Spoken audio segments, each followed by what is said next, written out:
The late 1960s were a time of change and upheaval, but in Northern California, a different kind of storm was brewing. A spectre of fear began to grip the San Francisco Bay Area as a mysterious killer, dubbed the Zodiac by the press, embarked on a reign of terror that would leave a permanent scar on the region's psyche. He was unlike any criminal the police had encountered before, a cunning predator who seemed to vanish into thin air after each attack, leaving behind a trail of cryptic clues and taunting messages. The Zodiac Killer's reign of terror began in December 1968 with the shooting of David Faraday and Betty Lou Jensen on Lake Herman Road. This brutal double homicide sent shockwaves through the community, but it was only the beginning. Over the next year, the Zodiac would strike again and again, targeting young couples in secluded locations around the Bay Area.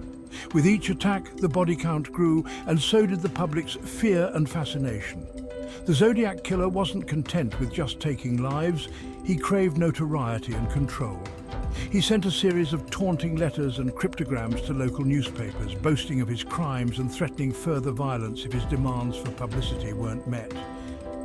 These chilling missives, often signed with a distinctive crosshair symbol, became a hallmark of the case, providing both tantalizing clues and frustrating dead ends for the investigators hot on his trail.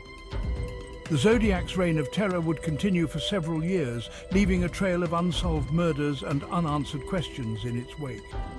Despite the efforts of law enforcement and amateur sleuths alike, the Zodiac Killer's true identity remains a mystery to this day, making him one of the most infamous and enduring enigmas in criminal history. The case continues to fascinate and frustrate in equal measure, a chilling reminder that some monsters may never be brought to justice. The Zodiac's victims were seemingly chosen at random, their lives tragically cut short by a shadowy figure driven by a thirst for blood and notoriety.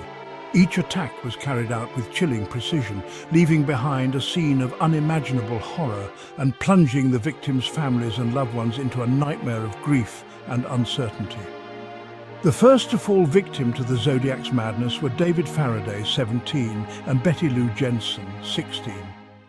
On December 20th, 1968, the young couple was parked on a secluded lover's lane on Lake Herman Road when they were approached by the killer. David was shot in the head at point-blank range, while Betty Lou was gunned down as she attempted to flee. Their murders, a grim prelude to the horrors that would follow, marked the beginning of the Zodiac's reign of terror. On July 4th, 1969, the Zodiac struck again, this time targeting Darlene Ferrin, 22, and Michael Mageau, 19, as they sat in their car at the Blue Rock Springs Park in Vallejo. The killer approached the vehicle and opened fire, killing Darlene and seriously wounding Michael, who miraculously survived the attack and provided police with a crucial description of the assailant. The Zodiac, emboldened by his latest kill, telephoned the Vallejo Police Department shortly after the shooting, claiming responsibility for both the Blue Rock Springs attack and the Lake Herman Road murders.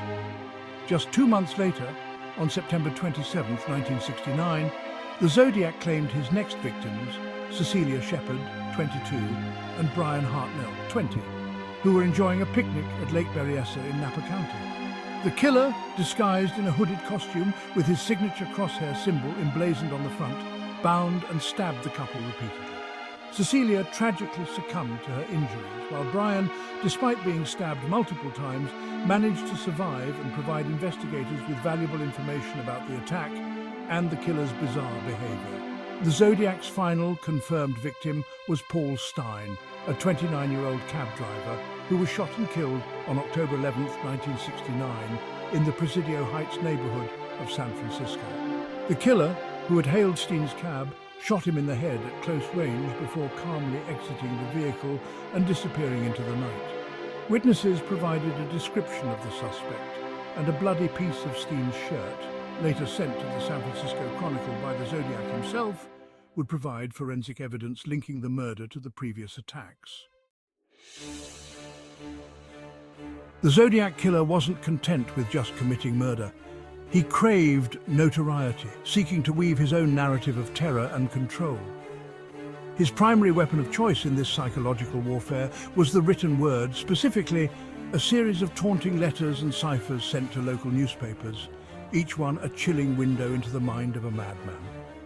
The letters, often handwritten in blocky, uneven lettering, were filled with boasts, threats, and bizarre ramblings. The Zodiac reveled in the fear he instilled, referring to himself as the boogeyman and taunting authorities with claims that he was smarter and more elusive than they were. He demanded that his letters be published on the front page of the newspapers, threatening to unleash further violence if his demands weren't met. Interspersed with the boasts and threats were ciphers, complex coded messages that the Zodiac claimed contained his true identity. These ciphers became an obsession for both amateur and professional code breakers, who hoped to crack the code and unmask the killer.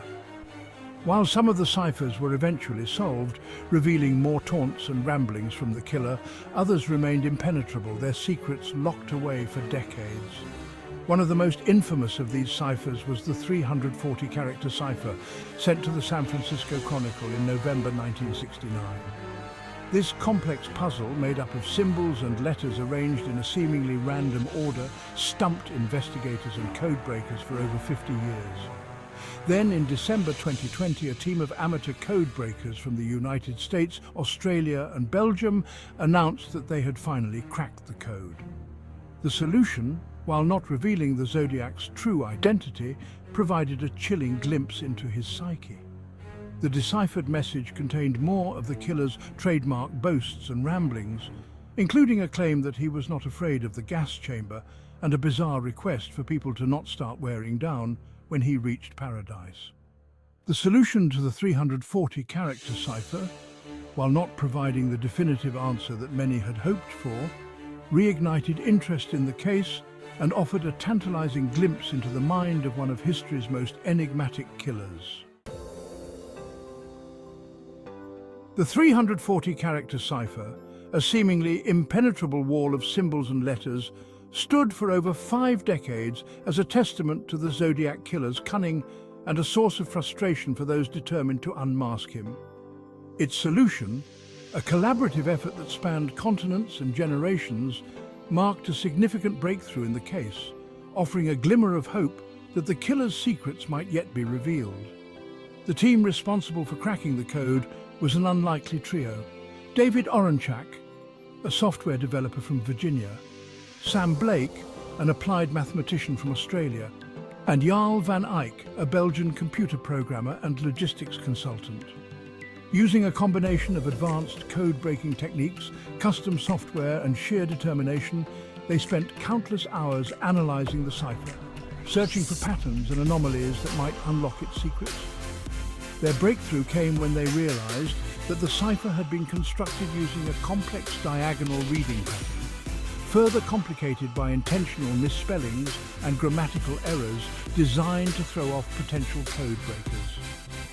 The team's custom software, designed to test thousands of possible decryption keys and reading patterns, finally hit upon the correct combination, revealing the chilling message hidden within the cipher. The solution, while not containing the killer's name or any directly identifying information, provided valuable insights into his mindset and motivations. The message, filled with the Zodiac's trademark boasts and ramblings, confirmed that he craved attention and reveled in the fear he instilled. It also hinted at a possible motive for his crimes, suggesting a desire to collect slaves for the afterlife. The cracking of the 340-character cipher, while not providing the definitive answer that many had hoped for, marked a significant milestone in the Zodiac Killer case. It demonstrated the power of collaboration and the potential for new technologies and approaches to shed light on even the coldest of cases. Most importantly, it provided a renewed sense of hope that, even after all these years, the Zodiac's secrets might yet be revealed, and justice, however delayed, might finally be served.